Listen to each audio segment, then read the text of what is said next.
բանակցություններում վերջերս միշտ Թուրքիան ներկա է եւ իբր Էրդողանը ներկայանում է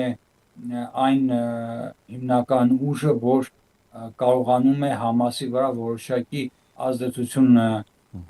ուրեմն ունենալ, որպեսզի կարողանա որոշակի բանակցությունների հետ կապված առաջխաղացում գրանցել, բայց փաստը այն է, որ այս պայծրությամբ ոչ մի առաջխաղացում էլ չկա, այնինչ եղավ, փոխանակեցին դիերը եւ մնացել է մենակ մեկ դի եւ այս պայմաններում ամեն ինչ կարծես թե սառեցված վիճակում է։ Չկա այն ուժ, ով պետք է Իսրայելի նաև համաձայնության մուտք գոտի Գազայի գոտի, ամերիկյան ստորաբաժանումներ են տեղակայվել Իսրայելի հարավում գտնվող Կիրյաթ Գաթ քաղաքում, այստեղ է գտնվում այն հիմնական ուրեմն բազան, որտեղից դուրս է գալու զորքը եւ մուտք գործի Գազայի գոտի որպես խաղաղապահ ուժեր, սակայն բացի ամերիկացիներից որևէ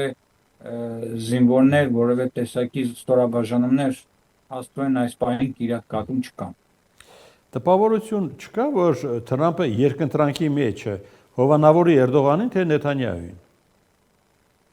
Այո, կա, որովհետև Տրամփը միշտ Էրդողանին կողում է, ասենք որպես լիդեր, որպես տարածաշրջանային լիդեր պետություն,